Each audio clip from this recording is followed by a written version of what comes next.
일부 글로벌 경제 붕괴의 서막. 1900년대 초 자산시장은 산업화와 금융혁신을 배경으로 폭발적으로 성장하기 시작했다. 주식, 채권, 부동산 등 각종 자산은 경제 성장의 거울이자 투자자의 신뢰를 상징했다. 그러나 역사적으로 반복된 금융위기들은 하나의 공통점을 가지고 있었다. 그것은 자산 가격이 실제 경제 성장과 괴리될 때 구조적 붕괴가 시작된다는 점이다. 1929년의 대공황, 2008년의 금융위기, 그리고 2020년 코로나 팬데믹은 각각 다른 시기와 조건이었지만 모두 자산 가격 급등과 거품의 붕괴에서 비롯되었다. 특히 코로나 팬데믹 이후 글로벌 경제는 한 번도 경험하지 못한 방식으로 변형되었다. 정부와 중앙은행의 막대한 유동성 공급은 단기적 위기를 막는 역할을 했지만 장기적으로는 자산 가격 왜곡과 금융시장의 과열을 초래했다. 현재 우리는 과거 어느 때보다도 심각한 구조적 문제에 직면해 있다. 부동산과 주식, 그리고 일부 글로벌 지수는 소수 지역과 특정 산업에 집중되어 있으며 이는 단순한 시장 현상이 아니라 전략적 금융 운용의 결과일 수 있다. 금융기관과 거대 투자자들은 금리 인하를 활용해 마지막 상승기를 만들고 이를 통해 자산을 극도로 집중시키는 전략을 구사할 것이다. 일반 대중이 체감하는 가격 상승과 부의 집중은 그 과정에서 발생한 부작용에 불과하며 이제 그 폭발력이 현실로 드러나기 시작하고 있다. 대공황의 서막은 이미 시작되었다. 글로벌 금융시장은 겉으로는 안정된 지수를 유지하고 있지만 그 이면에서는 심각한 유동성 압박이 존재한다. 바젤 3 규제의 본격 시행과 함께 금융기관들의 레버리지 조정이 시작되면 한국을 비롯한 여러 국가에서 실질적인 유동성 위기가 발생할 가능성이 크다. 장기 대출로 묶인 개인과 기업은 금융 구조 속에서 사실상 금융노예 상태가 될 수 있으며 이 상황에서 부동산만 보유하고 있는 것은 더 이상 안전하지 않다. 콘크리트에 묶인 자산은 생존을 보장하지 않으며 실제로 현금 확보와 유동성 유지가 가장 현실적 대안이 될 수 있다. 기후변화와 식량난은 이러한 경제적 충격과 결합해 사회 전반의 압력을 높일 것이다. 기상이변, 폭염과 한파, 가뭄과 홍수는 농업 생산성을 급격히 떨어뜨리고 글로벌 식량 가격을 상승시킨다. 식량 인플레이션은 단순한 생활비 부담을 넘어 생존의 문제로 직결되며 이는 금융과 경제 구조의 붕괴와 동시에 발생할 가능성이 있다. 즉, 자산시장 붕괴와 기후식량 문제는 서로 분리된 사건이 아니라 동시에 맞물린 시스템적 위험으로 볼 수 있다. 과거 금융위기와 달리 현재 경제 구조는 부동산 중심으로 귀결되는 현상을 보여준다. 소수 지역 부동산과 일부 주식, 지수만 살아있는 이유는 단순한 시장 선택이 아니라 전략적 배치일 가능성이 있다. 금융권과 글로벌 투자자는 금리 인하와 유동성 공급을 통해 마지막 상승기를 만들어 자산을 집중시키고 이후 폭발적 하락으로 일반 투자자와 민생을 압박할 수 있다. 이는 이미 현실에서 나타나고 있는 현상으로 일부 지역과 산업을 제외한 대부분 경제 주체는 큰 압박을 받을 준비가 필요하다. 이와 같은 환경 속에서 앞으로 벌어질 대공황은 단순한 금융 위기를 넘어 기후위기와 식량난을 동반하게 된다. 자산의 현금화, 즉 유동성 확보가 곧 생존 전략이 될 수 있으며 현금 비중을 높이는 것이 위험 관리의 핵심이 된다. 과거 대공황 사례에서 보듯 자산 가격 붕괴와 실물 경제 충격은 몇 년에서 수십 년 동안 사회 전체를 압박할 수 있다. 현재의 글로벌 경제는 이미 붕괴 직전 단계에 있으며 남은 것은 충격의 폭과 그 여파를 견디는 개인과 기업의 대응 능력뿐이다. 결론적으로 일부에서는 글로벌 경제 붕괴의 구조적 배경과 현재 진행 중인 위험 요소를 살펴보았다. 1900년대부터 이어진 자산시장의 반복적 과열과 붕괴, 코로나 이후 극심한 유동성 왜곡, 부동산 주식 집중 현상, 그리고 기후와 식량 문제의 동반 위협이 결합하면서 대공황의 서막은 이미 시작된 것으로 평가할 수 있다. 2부에서는 이러한 위험이 한국 경제와 사회에 구체적으로 어떤 영향을 미칠지, 그리고 유동성 위기와 금융 구조 압박이 어떤 형태로 나타날지를 살펴볼 예정이다. 2부 한국 경제 취약점과 대공황 직전 신호. 2025년 현재 글로벌 경제 붕괴가 현실화되는 가운데 한국은 구조적 취약점과 동시에 직접적인 충격을 맞이할 준비가 됐다. 일부에서 살펴본 글로벌 금융 구조의 왜곡과 자산 집중 현상은 이제 한국 경제 속으로 본격적으로 전달되고 있다. 장기 대출로 묶인 부동산 자산, 일부 주식과 지수에 집중된 투자, 그리고 제한적인 금융 유연성은 민생과 기업 모두에게 심각한 압박으로 작용할 가능성이 크다. 한국 경제는 오랜 기간 부동산 중심의 투자 구조를 유지해왔다. 금융권의 장기 대출과 저금리 정책은 개인과 기업을 부동산에 묶어두는 금융노예화를 심화시켰다. 이런 구조에서 유동성 위기가 발생하면 단순히 자산 가치 하락을 넘어 생활과 생존을 위협하는 단계에 도달할 수 있다.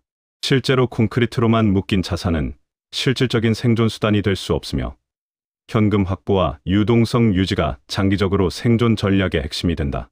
또한 한국은 글로벌 금융 규제, 특히 바젤 3 규제의 본격 시행과 연계된 금융 압박을 경험할 가능성이 높다.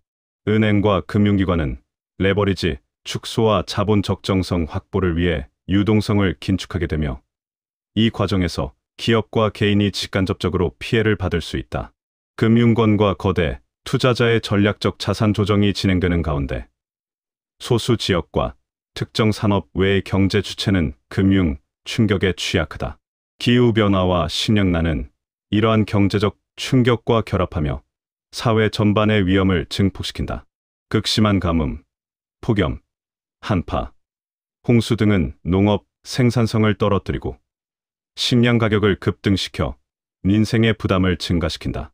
이러한 상황에서 현금 비중 확보와 실질 생존 수단 마련은 선택이 아니라 필수다. 단순한 자산 보유만으로는 기초 생활을 유지할 수 없는 상황이 올 수 있으며 식량과 필수 자원의 안정적 확보가 곧 생존 전략이 된다. 부동산 중심 경제 구조의 위험은 단기적 충격뿐 아니라 장기적 위기로 이어질 수 있다. 소수의 지역 부동산, 일부 주식과 지수만 살아있는 이유는 전략적 금융 운용과 연계되어 있으며 금리 인하와 유동성 공급을 통해 마지막 상승기를 만들고 폭락을 유도할 가능성이 있다. 이런 상황에서는 부동산만으로는 금융 위기와 민생 붕괴를 견디기 어렵다.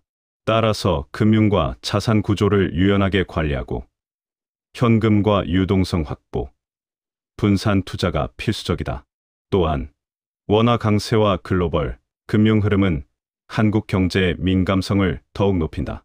환율 변동과 해외 자산 유출입은 기업과 개인 모두에게 실질적 영향을 미치며 특히 수출 중심 산업과 금융, 투자 구조에 직접적인 압박을 준다. 금융경제 전문가들은 이러한 구조적 위험이 이미 수면 위로 드러나고 있으며 단기적 대응이 부족하면 충격이 더욱 심화될 것으로 경고한다. 민생 붕괴와 금융 구조 압박이 동시에 발생하면 사회적 불안정도 증가한다. 생활비 부담, 실업, 기업 부도와 같은 요인은 단순한 경제적 어려움을 넘어 사회적 긴장으로 이어질 수 있다. 이는 과거 대공황에서 나타났던 사회적 혼란과 유사하며 개인과 기업이 생존 기반을 미리 확보하지 않으면 피해가 집중될 수밖에 없다. 결론적으로 2부에서는 한국 경제가 직면한 구조적 취약점과 대공황 직전 신호를 살펴보았다. 부동산 과잉과 장기 대출 구조, 유동성 위기 가능성, 금융권 전략적 자산 조정, 기후위기와 식량난의 동반 등은 모두 현실적 위험으로 존재한다. 단순히 자산을 보유하고 있는 것만으로는 안전하지 않으며 현금과 유동성 확보, 실질 생존 수단 마련이 장기적 생존 전략의 핵심이다. 3부에서는 이러한 변화 속에서 개인과 기업이 현실적으로 어떻게 대응하고 준비할 수 있는지를 구체적으로 살펴볼 예정이다. 3부 대공황 속 현실적 대응 전략과 생존 방안. 앞서 1부와 2부에서 살펴본 것처럼 글로벌 경제 붕괴와 한국 경제의 구조적 취약점은 현실적인 위험으로 존재한다. 원화 강세와 유동성 압박, 부동산 과잉, 금융권 전략적 자산 집중, 그리고 기후위기와 식량난까지 겹치면서 단순한 금융 충격을 넘어 생존 문제로 이어질 가능성이 크다. 3부에서는 이러한 변화 속에서 개인과 기업이 현실적으로 취할 수 있는 대응 전략과 준비 방법을 살펴본다. 먼저, 개인과 가계의 전략은 유동성 확보를 최우선으로 해야 한다. 부동산이나 장기 투자에 묶인 자산은 대공황이 본격화될 경우 현금화가 어려워질 수 있다. 따라서 현금 비중을 늘리고 금융기관의 예금, 단기 채권, 금과 같은 안정적 자산을 일정 부분 확보하는 것이 필요하다. 특히 식량과 생활 필수품을 장기간 안정적으로 확보할 수 있는 계획도 필수적이다. 식량난과 기후변화가 동반될 가능성을 고려하면 최소한의 생존 기반을 마련하는 것이 생존 전략의 핵심이다. 기업의 경우 금융 구조를 재검토하고 유동성 리스크에 대비해야 한다.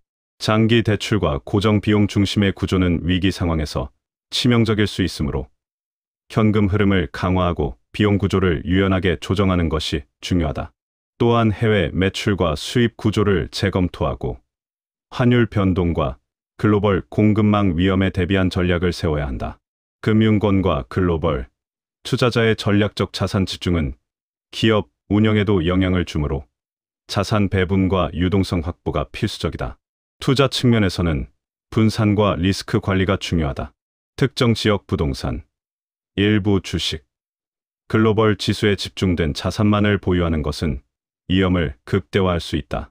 따라서 국내외 자산을 적절히 분산하고 안정적 현금 자산과 금, 해외 ETF 등을 통해 변동성을 완화하는 전략이 필요하다. 장기적인 관점에서는 금융 위기와 물가 상승, 환율 변동을 동시에 고려한 투자 전략이 필수적이다. 생활비 관리와 생계 계획도 현실적으로 조정해야 한다. 원화 강세가 지속되더라도 기후변화와 식량 인플레이션은 필수 생활비 부담을 높일 수 있다. 따라서 식량비, 에너지 비용, 생계 필수품을 고려한 장기 계획을 세우고 비상금과 현금을 확보하는 것이 필요하다. 또한 생활비와 투자, 금융 자산 관리 사이의 균형을 유지하는 것이 장기적 안정성 확보에 도움이 된다. 사회적 관점에서도 준비가 필요하다. 금융 붕괴와 민생 위기는 단순히 개인의 문제를 넘어 사회 전체에 영향을 미친다. 이에 따라 공동체적 지원망, 지역 기반 생존 전략, 협력적 자원 관리도 장기적인 생존 전략의 일부가 될 수 있다. 지역 커뮤니티와 협력해 자원과 정보, 생활 필수품을 공유하고 사회적 네트워크를 통해 위기 대응력을 높이는 것이 유리하다. 결론적으로 다가올 대공황에서 생존하기 위해서는 현금과 유동성 확보, 분산 투자, 식량과 생계 필수품 준비, 비용 구조 조정과 금융 리스크 관리, 공동체적 대응이 핵심 전략이 된다.